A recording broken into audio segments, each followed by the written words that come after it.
Sa mga sandaling ito ay nakalapag na ng Cebu ang former 3 Division Champion John Riel Casimero para sa isang boxing event ng Combate 16 na co-promoted ng Omega Boxing at ang mismong Japanese promoter ni Casimero na si Ito ng Treasure Boxing Promotion. At kasabay ng nasabing event ay inaasahan na rin ang pag-release ng formal announcement ng unang laban ng ating pambatong si Cuadro Alas para sa taong 2024.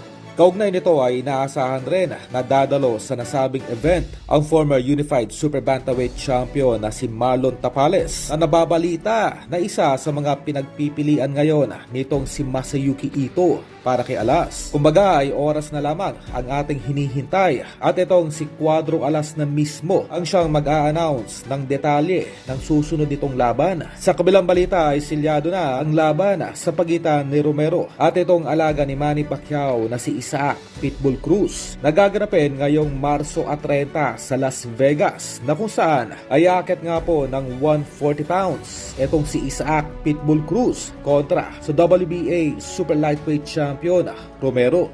Ang paparating na laban ng dalawa ay magsisilbing co-main event sa comeback fight nitong si Kit Thurman kontra Team Chu.